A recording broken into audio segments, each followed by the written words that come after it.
Hey, business casual listeners. I've been using the Brio air purifier for a little under a month, and I'm highly impressed with the performance.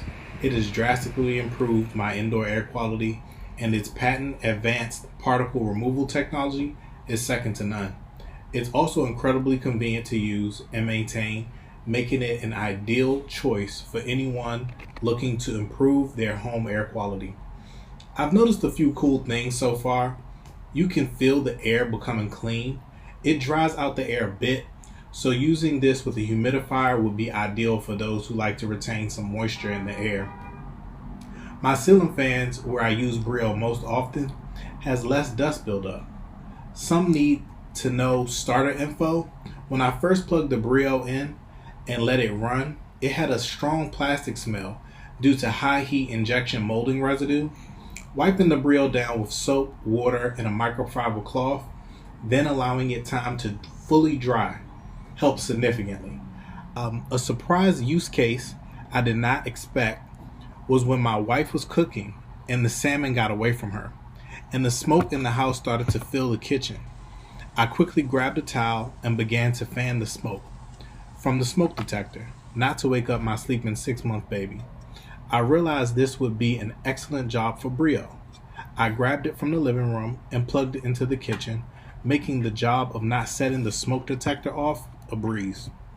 In just 2 weeks, it helped my air quality and dust accumulation and helped stop my baby from waking up. Do you even have to ask? Yes, I recommend the Brio. As a special offer for my listeners, use code MILES, MYLES 15 to get 15% off the Brio. And let me know what you think about this incredible machine in the comments. Peace.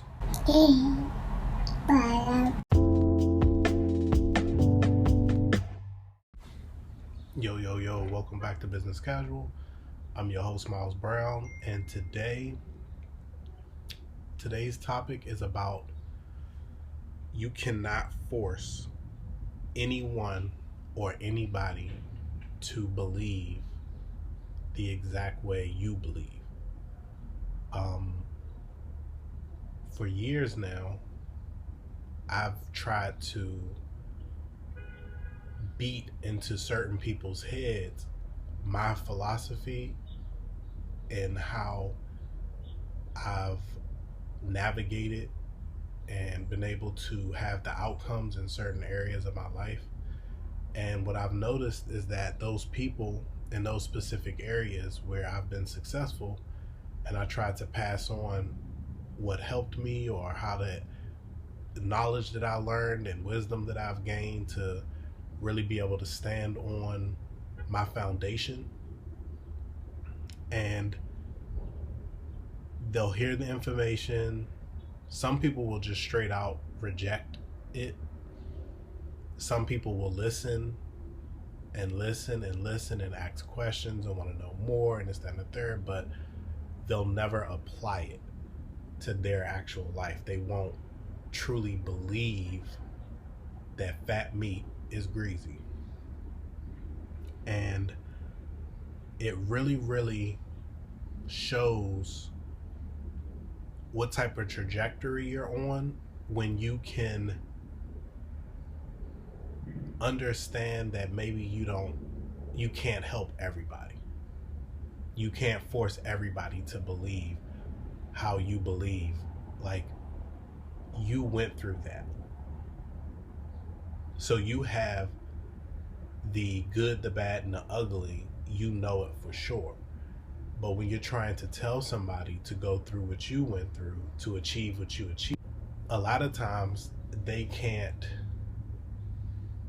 process or see what it takes to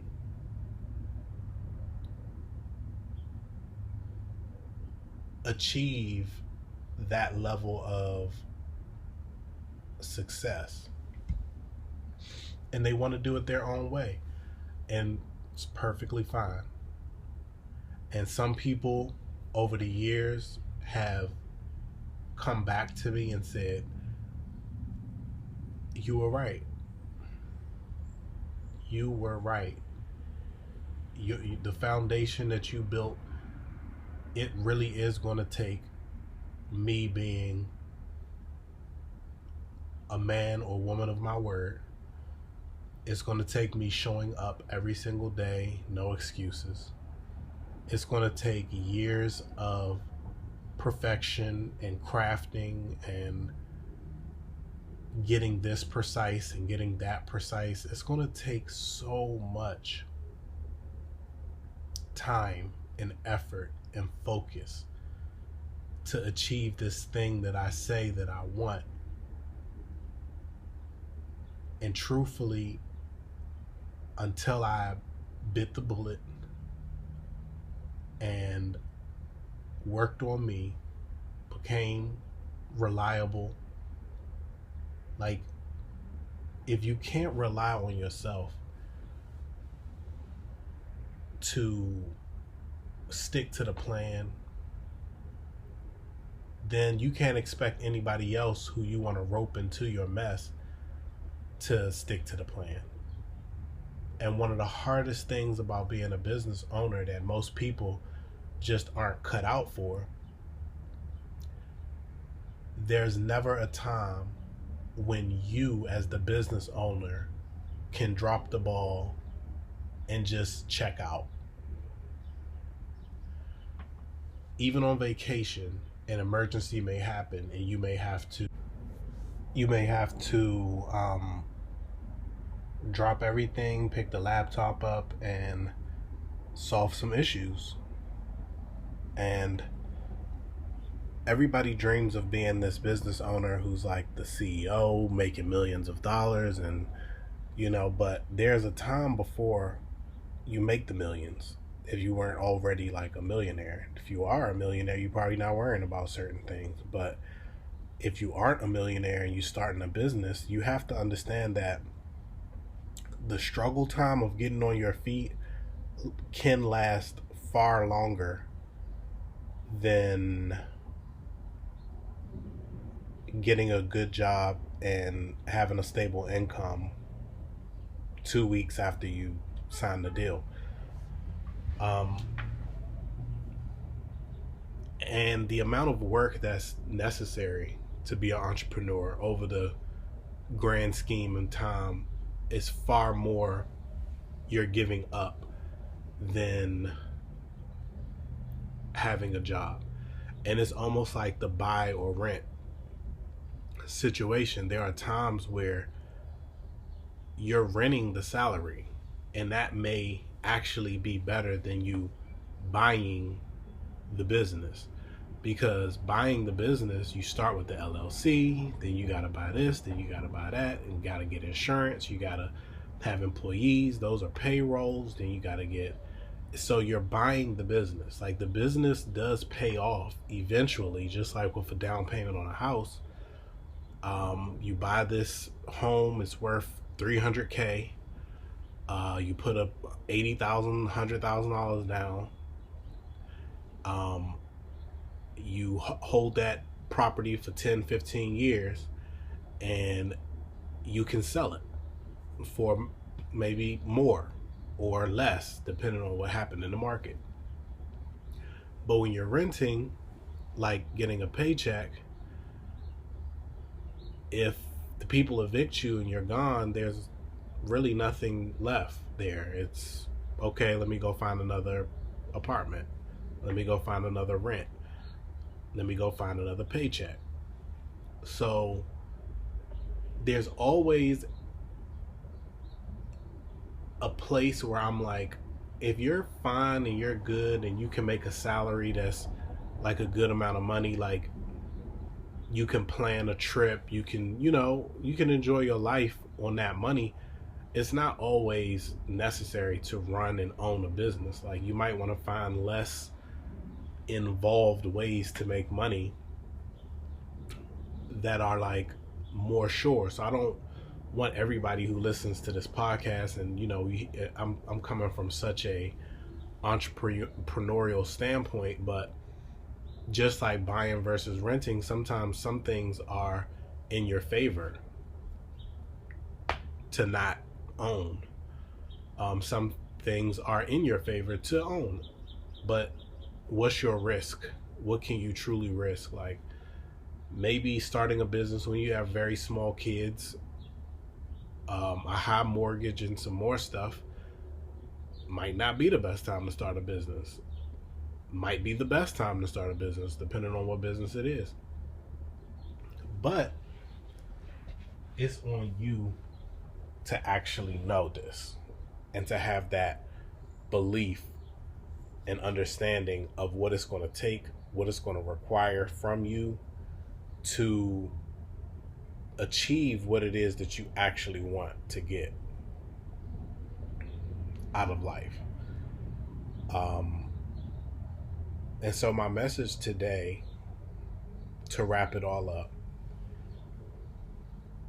you can't force anybody to believe that you know what it takes to live a better life, a better quality of life. You can't force anybody to believe this.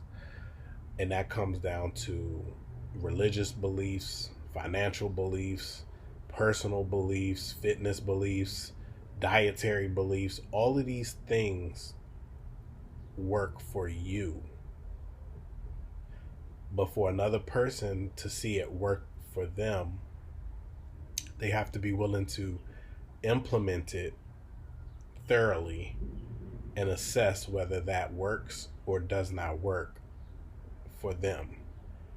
Never waste too much time trying to convince someone of your beliefs. Tell that person, give them the information, give them the knowledge, be respectful about it, and move on. The longer you spend trying to convince somebody that you're right, the less time you have to allow their circumstances to speak more highly than you. One last example. Somebody is dealing with weight issues. Thousands of things can be the problem with weight. The main one, overeating. The next one, maybe on a medication that swells you up. The next one, maybe you have an injury and you can't work out the way you used to, and there's an adjustment period. There's all of these things dietarily. You're eating really bad foods instead of the ones that would help you. No matter what you tell an overweight person, somebody who is struggling with this specific thing, even if you were struggling with it, it's very hard to convince somebody to do the right thing for themselves and believe that it really will change them unless they're willing to implement it themselves. So if you talk to somebody about something over and over and over and over and over again about something, this is your reassurance to stop talking to them. They know. They've heard you. Either they believe you and going to implement it, or they're not. But your breath to keep trying to go over and over and explain with this person, your obligation ends at, oh, I see you going this way. Through my life and learning, mentorship, whatever I've gone through has shown me that the way you're thinking is going to continue ending you up with this result. The way you're moving is going to end up with you with this result, or the lack of you moving. But there's nothing I personally can do to make you believe that what I'm telling to you needs to be implemented immediately, right now. This isn't something you need to hold on to, wait on, and they're either going to believe you and move with the information or they're not. But stop trying to convince them. Until next time, I'm your host, Miles Brown. Pray to Yahweh, always seek Him. Pray about everything that I've told you here today. And if anybody pops up in your mind that you've been wasting way too much time on trying to get them to get on your path, show them a different way, let it go. Peace.